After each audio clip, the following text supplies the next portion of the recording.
Hello welcome दोस्तों।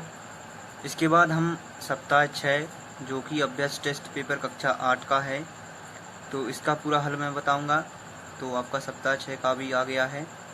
तो जैसा कि आप सभी जानते हैं कि इसमें प्रश्नों की संख्या 40 है और 4 भाग दिए गए हैं, हिंदी, विज्ञान, सामाजिक विज्ञान और गणित का। तो इसको बारी बारी से सॉल्व करते हैं। सबसे पहला भाग दिया है हिंदी। तो हिंदी में एक अनुच्छेद दिया है, तो आपको अनुच्छेद को पढ़ लेना है। आप देख सकते हैं अनुच्छेद। इसके बाद इनके क्वेश्चन देखेंगे। सभी क्वेश्चन अनुच्छेद से लिए गए हैं। तो सबसे पहला क्वेश्चन दिया है कि रमा और रॉबर्ट में कौन सी बात समान है। तो इसका सही आंसर हो जाएगा सी, वे अच्छे चित्र बनाते हैं। इसके बाद प्रश्न 2 है, सलमा किस काम में अच्छी है। तो इसका हो जाएगा आंसर ए, पेड़ पौधे लगाने में। प्रश्न 3 का आंसर, अनुच्छेद के अनुसार श्याम को पुस्तकालय की पुस्तकें पढ़ने से क्या लाभ हुआ। तो इसका आंसर हो जाएगा श्याम कविता या कहानी लिखने लगा। इसके बाद प्रश्न 4 है, पेड़ों की पहचान के लिए सलमा ने क्या किया। तो इसका आंसर हो जाएगा पेड़ों पर नाम की पट्टिका लगाई। इसके बाद है प्रश्न 5, तो औषधीय पौधों का सबसे उचित उपयोग क्या है। तो इसका सही आंसर हो जाएगा दवाइयों के लिए। इसके बाद एक निर्देश और दिया है, इसमें दिए गए हैं प्राणी। तो एक तालिका दी गई है, इसमें प्राणी का नाम, लंबाई, ऊंचाई और वजन भोजन दिया गया है।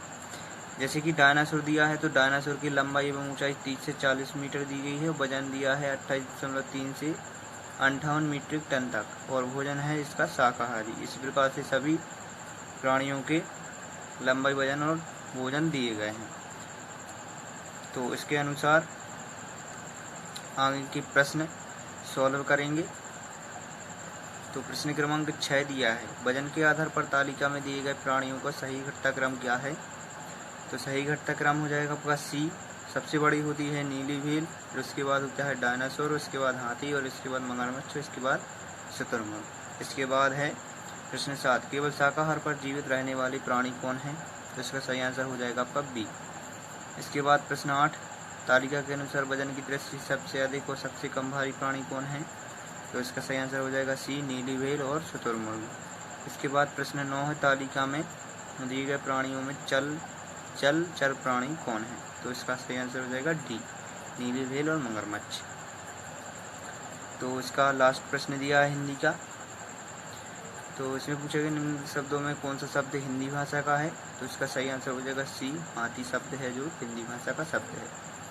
इसके बाद दिया है भाग 2। तो भाग 2 में गणित का है और गणित के 1 से लेकर 10 तक क्वेश्चन पूछे गए हैं।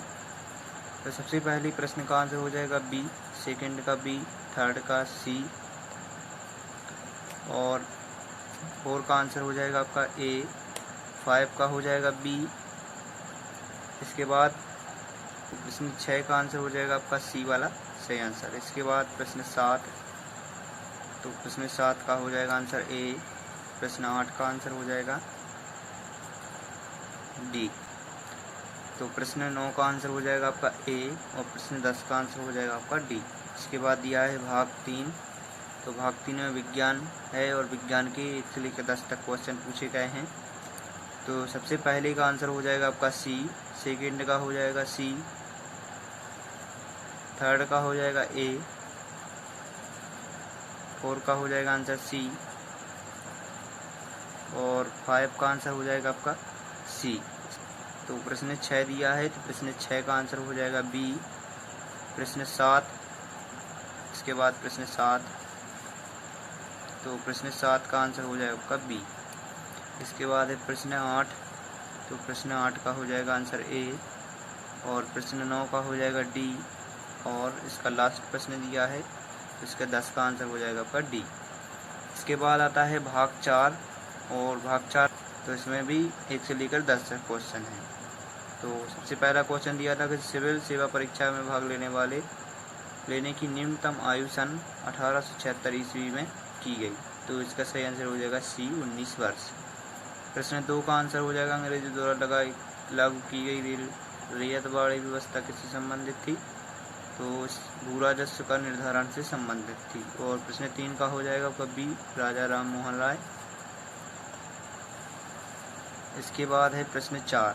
तो प्रश्न 4 इसका आंसर हो जाएगा आपका ए वाला, प्राचीन संस्कृत ग्रंथों का अध्ययन। प्रश्न 5 का हो जाएगा बी, मध्याह्न भोजन योजना।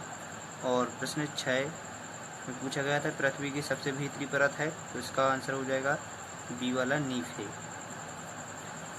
इसके बाद है प्रश्न 7। तो प्रश्न 7 में जब बादल तरल अवस्था में पृथ्वी पर गिरते हैं तो वे क्या कहलाते हैं, तो इसका आंसर हो जाएगा वर्षा। इसके बाद है प्रश्न 8। प्रश्न 8 का हो जाएगा आंसर बी। इसके बाद दिया है प्रश्न 9। तो प्रश्न 9 का आंसर हो जाएगा बी, यह सप्ताह में एक दिन संचालित होती है। प्रश्न 10 जो कि इसका लास्ट प्रश्न है इसका, तो प्रश्न 10 है बालू स्तूपों पर निर्माण किससे होता है, तो इसका सही आंसर हो जाएगा हवा के द्वारा बालू स्तूप का निर्माण होता है। तो सभी चारों भाग कंप्लीट हो चुके हैं। इसके अभ्यास टेस्ट पेपर इसके आगे भी होने हैं, तो उसकी सप्ताह 7 का भी मैं आपको डालूंगा। तो आप हमारे चैनल पर विजिट कर रहे हैं यदि पहली बार, तो हमारे चैनल को सब्सक्राइब कर लीजिए और वीडियो अच्छा लगे तो लाइक और शेयर कर दीजिए।